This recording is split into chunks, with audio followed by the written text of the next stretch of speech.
우리의 신약성경 히브리서 3장 1절에서 6절 말씀입니다. 모두 찾아서 우리 한 목소리로 같이 읽도록 하겠습니다. 히브리서 3장 1절에서 6절입니다.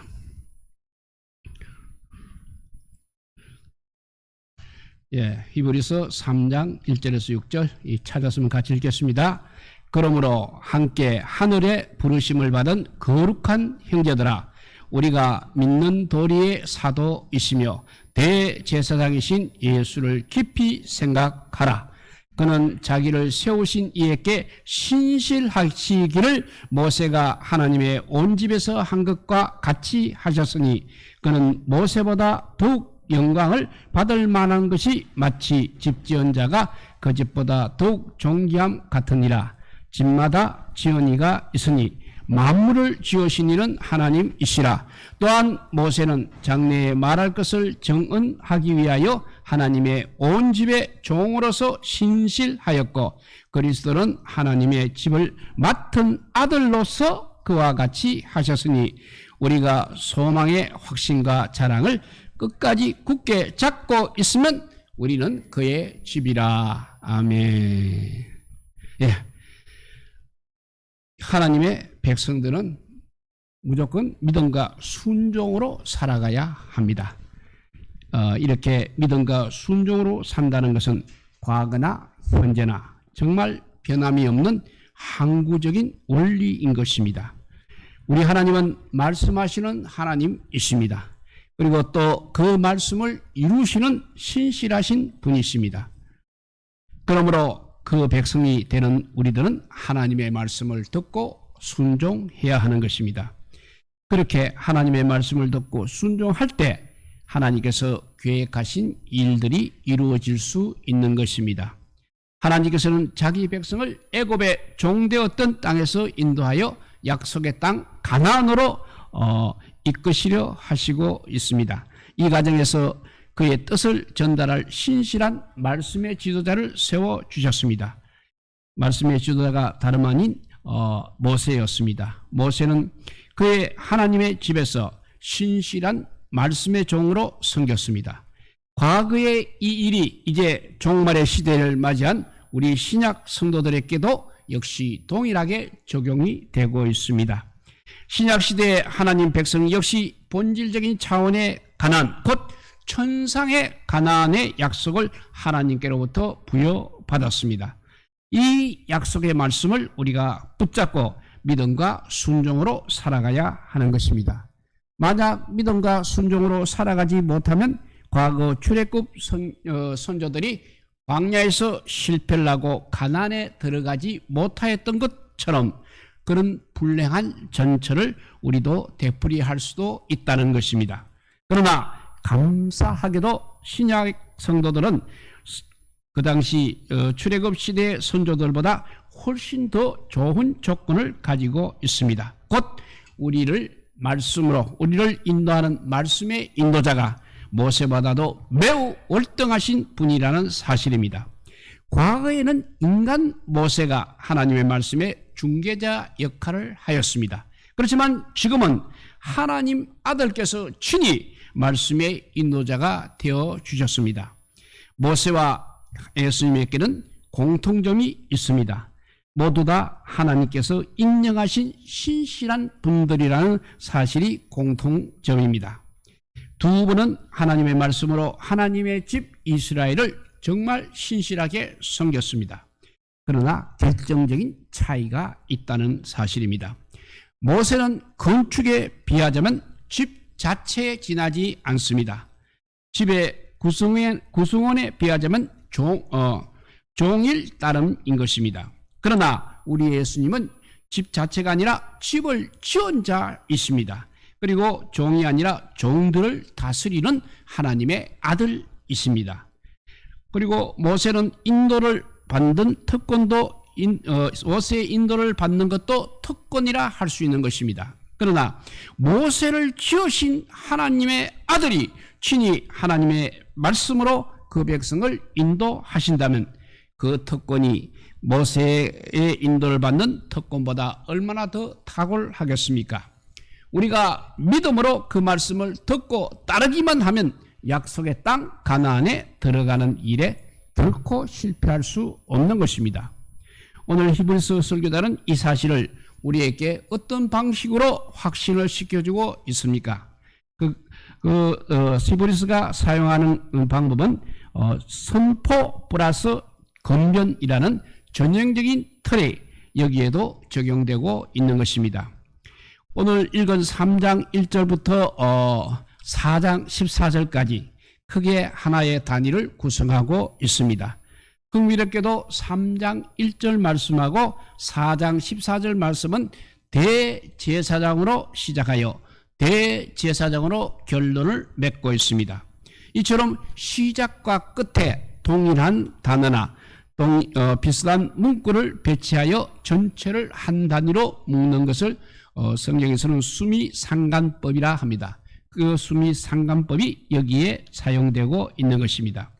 이 전체 구조 속에서 3장 오늘 읽은 6절까지 말씀은 그리스도가 어떤 분이신을 밝히는 선포에 해당되는 부분입니다.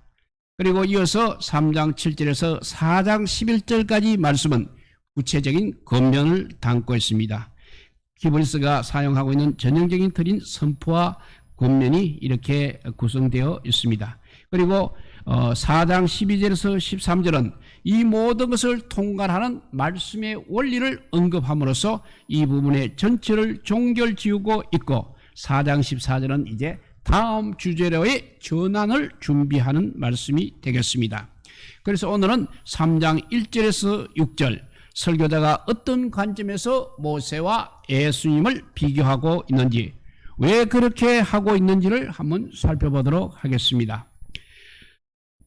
다른 곳에서와 달리 이 부분에서 3장 1절에서 6절에서는 보면 히브리서 설교자는 구약 본문을 드러나게 인용하고 있지는 않습니다. 얼핏 보면 구약과 상관없이 예수 그리스도에 대해 말하는 것 같습니다. 그렇지만 사실은 그렇지 않다는 것입니다. 비록 다른 곳에서처럼 명시적으로 구약을 인용하지는 않았습니다. 그렇지만 구약을 떠나서는 그가 말하는 것을 우리는 이해할 수 없는 것입니다. 히브리서가 구약을 염두에 대면서 이야기를 전개해간 증거는 3장 2절 말씀에 보면 모세가 하나님의 온 집에서 신실한 것과 같이 하셨으니 라는 표현 속에서 잘 드러나고 있습니다. 관련 그 말씀의 3장 2절의 관련 구약 본문은 민수기 12장 7절이 되겠습니다. 거기 보면 하나님께서 모세를 가리켜서 그는 내 온 집에 충성함이라고 인정해 주신 바로 그 말씀이 되겠습니다. 민수기 12장 7절을 개역 개정에서는 그는 그 모세는 내 온 집에 충성함이라 이렇게 말씀하셨고 70인역에서는 민수기 12장 7절을 70인역에서는 모세는 나의 온 집에서 신실하다 이렇게 번역을 했습니다. 그런데 히브리서 오늘 3장 2절에 보면 모세가 하나님의 온 집에서 신실한 것 같이 라고 했습니다. 이 말씀의 배경은 우리가 잘 아는 것처럼 모세가 바로 구수 여자를 아내로 취하였습니다. 그때 아론과 미리암이 바로 이 사실을 비방하고 나선 데부터 시작이 되는 것입니다. 그러면 왜 그렇게 비방을 하였습니까? 모세의 결혼이 그렇게도 책망받을 만한 일이었습니까? 그렇다면 어떤 점이 책망의 이유가 되는 것입니까? 이방인을 취했기 때문인 것입니까? 이 문제와 관련한 정확한 형편을 살피는 데는 여러 가지 한계가 있습니다. 우선 이 구수 여자의 정체를 우리가 정확히 알 수 없는 것입니다. 그리고 성경의 이 여자에 대한 이야기는 이곳에 단 한 번 등장할 뿐인 것입니다. 그래서 일부 학자들은 구산과 미디안을 일치시키는 하박국 3장 7절에 의하여서 이 구수 여자를 미디안 여자인 모세 아내 십보라와 동일 인물로 여기고 있습니다. 그러나 이 시점에서 오래전에 결혼한 이야기를 꺼내어 문제 삼다는 것은 어떤 의미에서는 앞뒤가 맞지 않는 것입니다. 그러니까 십보라와는 전혀 다른 인물임이 분명한 것입니다. 만약 모세가 다른 여자를 아내로 취했다 할지라도 당대의 기준에서 보면 그것 자체가 큰 문제가 되지는 않았을 것입니다. 하지만 좀 더 실제 상황에 가까운 이에는 그 무렵에는 십부라는 이미 죽었을 것입니다. 그리고 모세가 이제 새롭게 안위를 맞은 것으로 우리가 보는 것이 맞은 것으로 보는 것이 옳을 것입니다. 그렇다면 아론과 미리암은 이방 여인을 아내로 취한 것에 비판하고 있는 것입니까? 물론 석방길만한 일은 아닐 것입니다. 그렇다고 또 불법도 아닌 것입니다.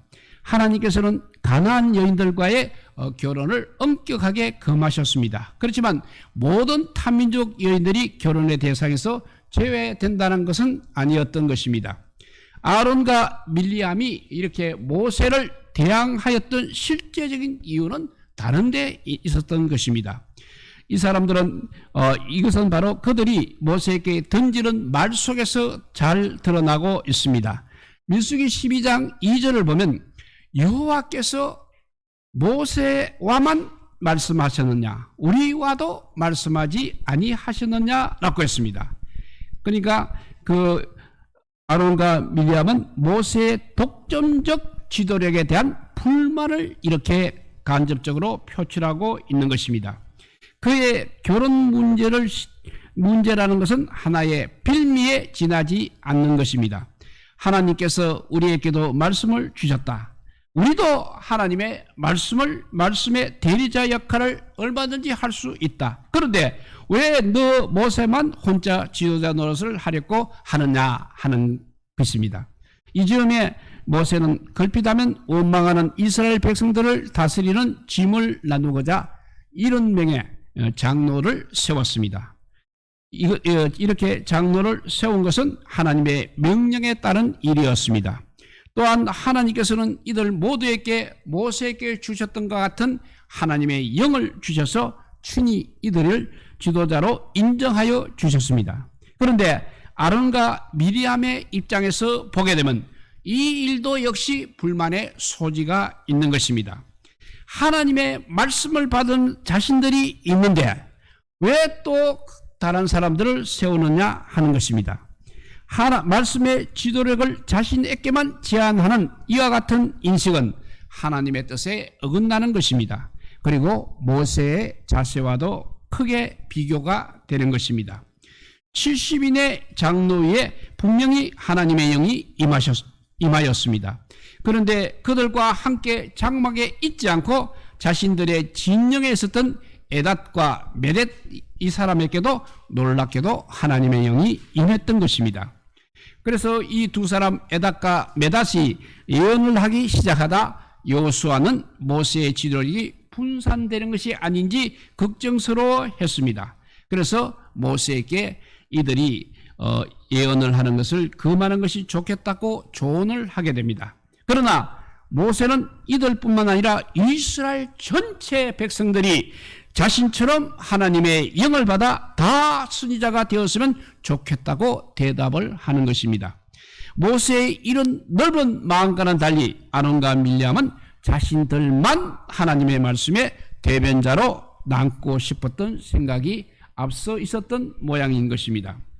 그래서 여호와께서도 우리와도 말씀하지 아니하셨느냐라는 이 아론과 밀리암의 주장을 우리 하나님께서 들으셨습니다.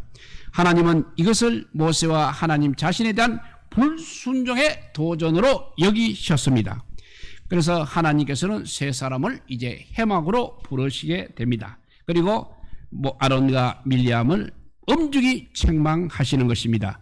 그 말씀이 민수기 12장 6절에서 8절 말씀입니다. 읽어보면 내 말을 들어라. 너희 중에 선지자가 있으면 나 여호와가 환상으로 나를 그에게 알리기도 하고 꿈으로 그와 말하기도 하거니와 내 종 모세와는 그렇지 아니하니 그는 내 온 집에 충성함이라. 그와는 내가 대면하여 명백히 말하고 은밀한 말로 하지 아니하며 그는 또 여호와의 형상을 보거늘 너희가 어찌하여 내 종 모세 비방하기를 두려워하지 아니하느냐라고 하나님께서 아론과 미리암을 엄중히 책망하셨습니다. 미리암과 아론은 여호와께서 우리와도 말씀하신다라고 그렇게 주장을 하였지만 하나님께서 그들에게 말씀하시는 방법은 모세에게 말씀하시는가는 전혀 차원이 다르다는 것입니다. 하나님께서는 모세를 자신과 대면하는 사람으로 친히 택하셨다는 것입니다. 그리고 아론과 밀리암 앞에서 모세의 특별함을 인정해 주셨습니다. 이렇게 인정해 주셨습니다. 그는 내 온 집에 충성함이라. 이것이 바로 하나님이 모세에 대한 평가인 것입니다. 히브리서 설교자는 이 민수기의 전후 사장의 내용을 잘 알고 민수기의 기록의 흐름을 따라서 이렇게 이야기를 전개해 가기 때문에 우리 또한 그 흐름을 잘 숙지하고 있어야 하는 것입니다. 민수기 11장부터 보면 원망하고 불순종하는 이스라엘의 모습이 이제 본격적으로 소개되고 있습니다. 이스라엘 백성들은 하나님의 영광과 큰 이적을 그렇게 많이 보고서도 하나님을 10번이나 시험을 하였습니다. 그 이스라엘 백성들의 불순종이 가장 구체적으로 소개되는 것이 바로 민수기 13장과 14장입니다. 가데스 바네아에서의 가나안 땅 탐정과 가나안 땅 정탐과 그 이후의 반영의 모습이라 할 수 있겠습니다. 그들은 하나님의 약속의 말씀을 따르지 않았습니다. 눈에 보인 것만을 따라 판단하다가 결국 가나안 땅에 들어갈 기회를 잃어버리고 말았습니다. 이 불신과 이 불순종의 이야기를 바탕으로 훗날 다윗이 시편 95편을 짓습니다. 그래서 자기 시대의 백성들을 향해서 오늘날 너희는 너희 조상들처럼 하나님을 시험하지 말라고 권면한 것입니다. 이 시편 95편의 본문이 오늘 히브리서 3장 7절에서 11절에 인용되고 있습니다. 이 본문을 바탕으로 한 긴 권면이 이제 히브리서 4장 11절까지 이어지는 것입니다. 시편 95편 배후에 놓인 더 원천적인 본문은 역시 이제 민수기로 돌아가야 됩니다. 민수기 11장에서 14장 말씀인 것입니다. 그리고 이 원망과 불순종의 이야기 한가운데 바로 민수기 12장 7절 말씀이 놓여 있습니다. 다시 말해서 하나님께서는 원망하고 불순종하는 이스라엘 백성 한가운데 신실한 말씀의 종 모세를 세워 놓으신 것입니다. 여기서 가나안을 향하여 나아가는 하나님의 또 다른 백성이 있습니다. 곧 그 세상의 거친 광약길을 걸어가고 있는 바로 신약 시대의 성도들인 것입니다. 지치고 넘어지기 쉬운 그 신약의 성도들을 이제 말씀으로 이끌어줄 또 다른 신실한 지도자가 필요한 것입니다. 이분이 다름 아닌 예수 그리스도이십니다. 광야 생활던 모세가 하나님의 온 집에서 신실하였던 것처럼 신약 백성의 인도자이신 대제사장 예수님 역시 신실하신 분이어야만 하는 것입니다. 그래야만 흔들리기 쉬운 이 신약 성도들에게 하나님의 말씀을 흔들림 없이 전하실 수 있기 때문인 것입니다. 이 부분에서 또 질문이 하나 생길 수가 있습니다. 모세의 신실함에 대한 증거는 바로 민수기 12장 7절에 분명히 드러나고 있습니다. 그런데 예수 그리스도의 신실함에 대한 성경적 증거는 어디에서 찾을 수 있느냐 하는 것입니다. 히브리서 설교자는 이를 구약의 메시아 본문들을 통해서 밝혀주고 있습니다. 특히 역대상 17장 13절과 14절이 매우 중요하게 작용하고 있습니다. 히브리서 설교자는 예수 그리스도의 아들 되심을 입증하기 위해서 히브리서 1장 5절 하반절에서 역대상 17장 13절을 이미 인용한 바가 있습니다. 그 말씀이 나는 그에게 아버지가 되고 그는 나에게 아들이 되리라는 말씀입니다. 원래의 맥락에서 여기서 그는 다윗의 아들 솔로몬을 가리키고 있습니다. 그러나 이 본문은 초대교회 때부터 다윗의 후손 메시아를 가리키는 예언적 본문으로 이해되어 왔던 것입니다. 이 본문이 솔로몬을 넘어서 이제 참 왕이신 예수 그리스도의 아들 되심을 가리키는 것으로 본다면 이어지는 역대상 17장 14절 역시 이 아들과 관련하여 대단히 중요한 의미를 가지고 있습니다. 특별히 히브리서 설교자에게 친숙한 70인 역은 이 구절을 내가 그를 나의 집에 신실하게 할 것이다 라고 그렇게 번역하고 있습니다. 이 약속 역시 역사적 솔로몬을 넘어서 다윗의 아들 메시아에게 적용이 되는 것입니다. 그렇다면 예수 그리스도는 바로 이 본문에 의하여 하나님 집 위에 신실하신 분으로 세워지고 있는 것입니다. 모세와 예수 그리스도는 이처럼 신실한 제사장이라는 면에서는 공통점을 가지고 있습니다. 그러나 두 분 사이의 본질적인 차이 또한 우리가 주목하지 않을 수 없는 것입니다. 히브리서 설교자는 두 가지 방식으로 차이점을 대비하고 있습니다. 하나는 집과 집을 지은 자의 대비인 것입니다. 모세의 지위가 아무리 높아도 집을 넘어갈 수 없습니다. 반면에 예수 그리스도는 집이 아닌 집을 지은 자의 지위를 가지고 있으므로 그 영광은 서로 비교할 수 없다는 것입니다. 집과 집 지은 자의 대비가 첫 번째 차이점이면 또 차이점은 종과 아들의 대비가 되겠습니다. 모세는 장래에 말할 것을 정언하기 위하여 신실한 종으로 섬겼습니다. 예수 그리스도는 그 정언의 지향점이 되시는 하나님의 집을 맡은 아들로 섬겼습니다. 그래서 히브리서 설교자는 모세와 예수님의 질적 차이를 강조하기 위해서 예수님이 모세처럼 집 안에서가 아니라 집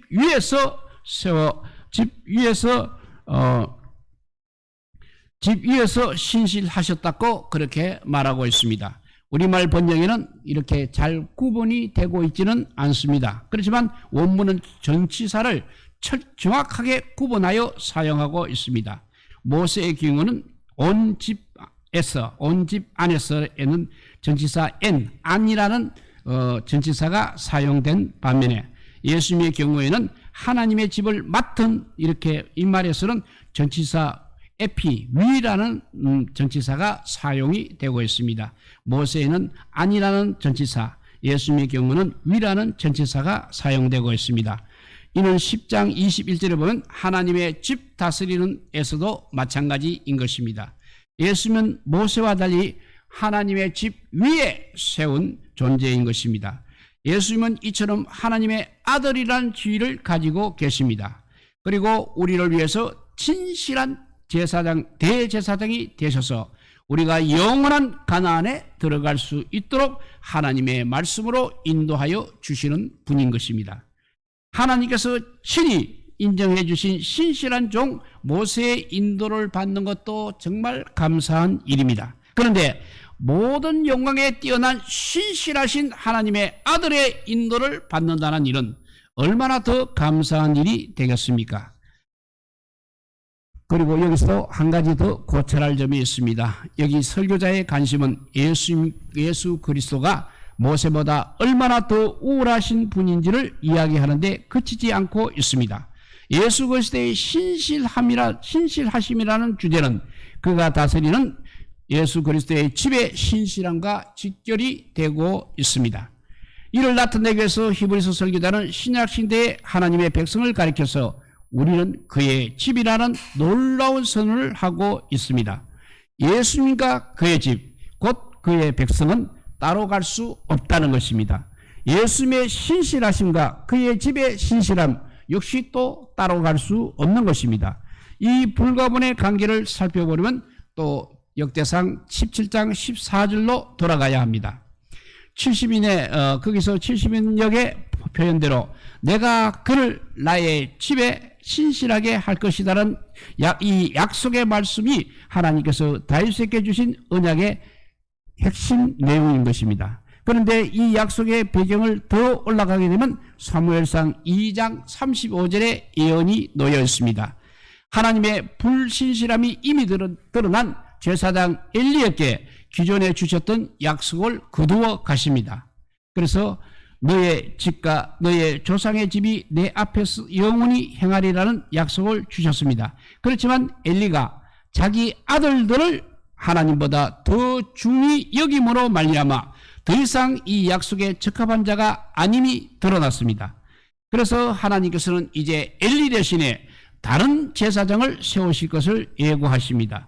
그러면서 일러주시는 말씀이 사무엘상 2장 35절 말씀입니다. 내가 나를 위하여 충실한 제사장을 일으키느니 그 사람은 내 마음 내 뜻대로 행할 것이라. 내가 그를 위하여 경관집을 세우리니. 이 약속은 이중적입니다. 하나는 하나님께서 충실한 신실한 한 제사장을 세우시겠다는 것이고, 또 하나의 약속은 견고한 신실한 집을 세우시겠다는, 제사장도 세우고 집도 세우시겠다는 것입니다. 이 약속이 역대상 17장 14절에 다윗의 언약을 거쳐서 진정한 메시아 왕이신 예수 그리스도에게서 성취가 되었습니다. 예수 그리스도는 그 집 위에 이제 신실한 인도자가 되셨습니다. 그렇다면 그의 집인 신약의 성도들 또한 신실함을 그 본질로 하는 그리스도의 집이 되어야 하는 것입니다. 예수 그리스도의 신실함과 그의 집, 곧 교회의 신실함은 따로 떼어놓을 수 없는 하나의 짝을 이루고 있는 것입니다. 이런 점에서 사무엘상 2장 35절하고 역대상 7장 14절의 약속은 예수 그리스도와 그의 집인 교회를 통해서 온전히 성취되었습니다.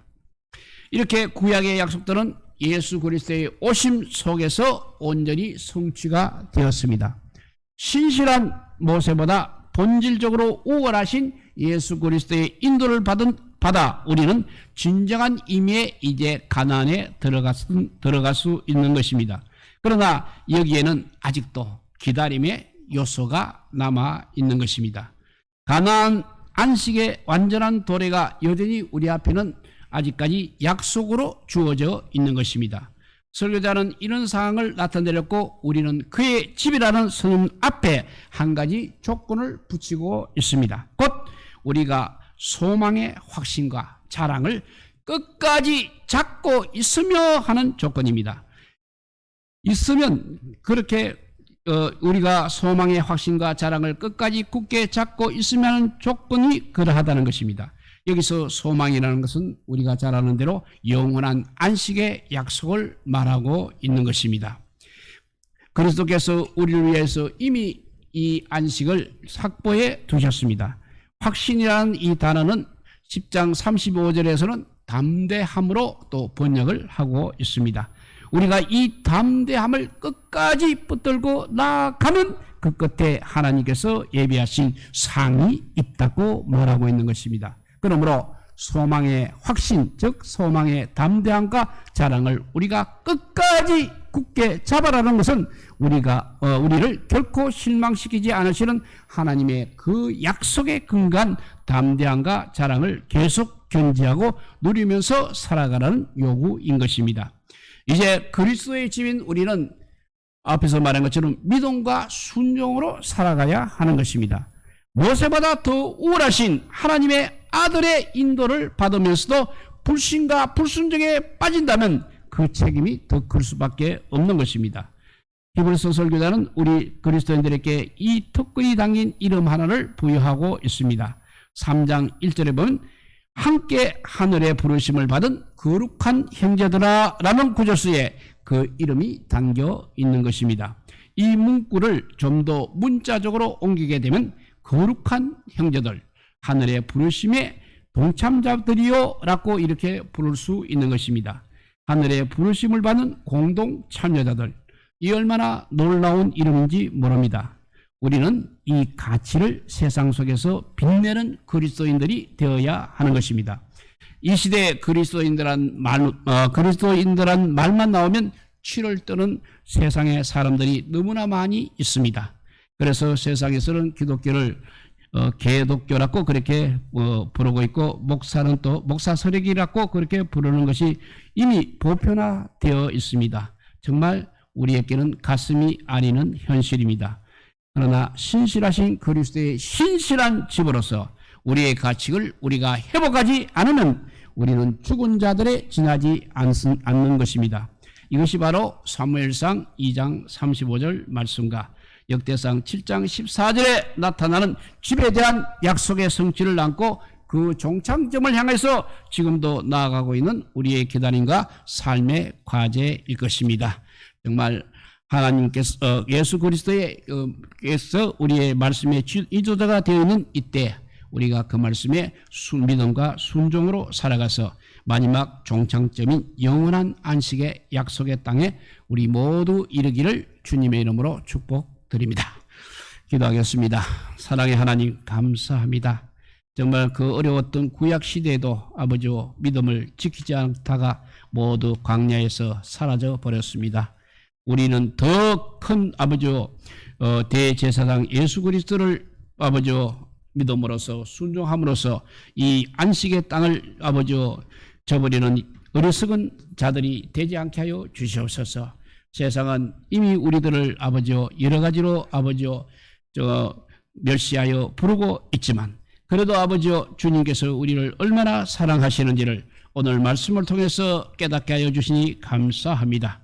끝까지 이 믿음과 순종을 지키고 살아가는 저희들 되게 하여 주시옵소서. 그 길만이 영원한 안식의 집 주님께서 아버지여 우리에게 예비하신 그 거처로 우리가 갈 수 있습니다. 이 복을 우리가 놓치지 않게 하여 주시고 아무리 세상이 우리를 희미하게 하고 세상이 우리를 넘어뜨리려고 아버지여 발버둥 치고 있더라도 끝까지 믿음을 지켜서 마지막 종착점에 도착하는 우리 모두가 되게 하여 주시기를 간절히 빌고 오라올 때 우리 구주 예수 그리스도 이름으로 기도드리옵나이다.